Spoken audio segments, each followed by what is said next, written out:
This is my review on The Punisher from 2004.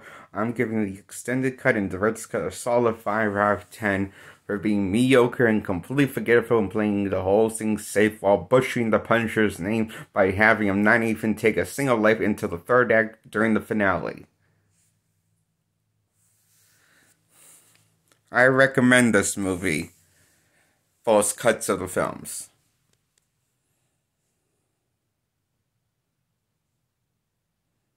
That's my recommendation.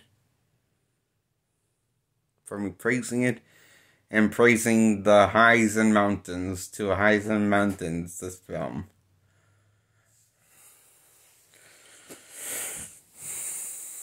It just gets a 5 out of 10 because it doesn't go stupid enough and digs the knife right into your chest for backstabbing the Punisher enough. It doesn't do enough to backstab the Punisher's name. It only does enough to play it safe while backstabbing the Punisher, but it doesn't go full on out like Justice League did from 2017.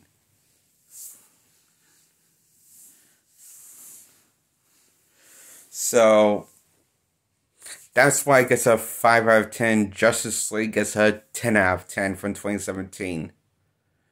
Because it has the balls to take the audience by the throat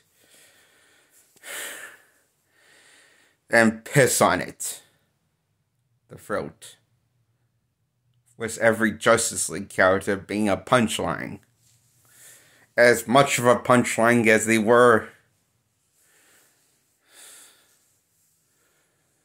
in the Super Friends show. Actually, maybe worse of a punchline. The point is, Justice League gets a 10 out of 10 for that.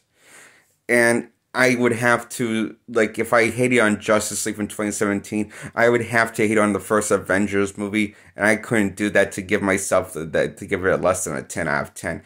Because Justice League from 2017 and the Avengers from 2012, titled Marvel's The Avengers, does just as good of a job as R-ing the characters by taking a giant shit on the characters' character traits. Majority of them. Just the ones that got their own solo movie. And make them the cutting board cutout of their movie counterparts. But the point is, the flaws in stories are just window dressing. The real point is the color and mindless action is what gives it a 10 out of 10 in this case. For being right amount overly stupefied and retarded. Treating the audience with delight, making them feel like a total fucking retard. And treating them like that retards. But for some reason, lightning didn't strike twice for the Justice League movie as it did for the Avengers movies. With Ultron and the first one. And so on for the sequels. Actually made this the first two Avengers movies. I'm still rethinking the last two ones, okay?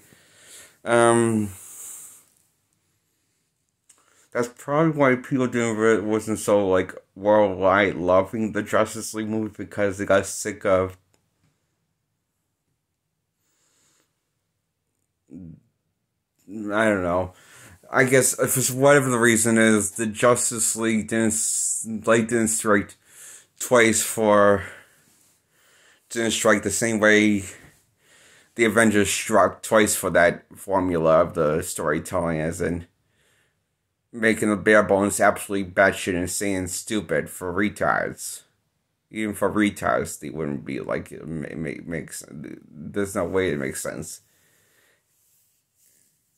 Just treat the audience like they're retards and stupid and dense is what the Justice League and the first two Avengers from having Converse for some reason. Whatever the reason was, I don't know what the reason is. It woo audience over worldwide for the first two Avengers from, but not for Justice League. There were more devices on for some reason. Some hate it, some love it. Some in between. I love it because, well, I feel like I have more reasons to defend the Justice League movie and giving actual points than the first Avenger movie from 2012.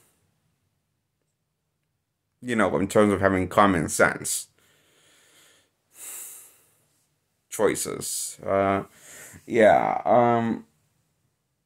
So yeah, that's why Justice League gets a 10 out of 10. And that's why it gets a 10 out of 10.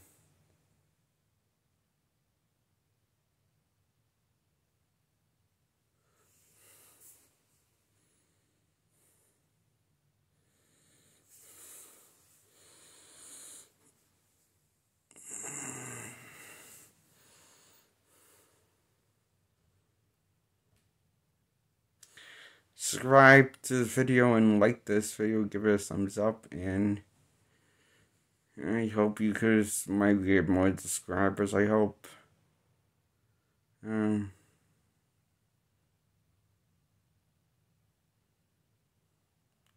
you know, I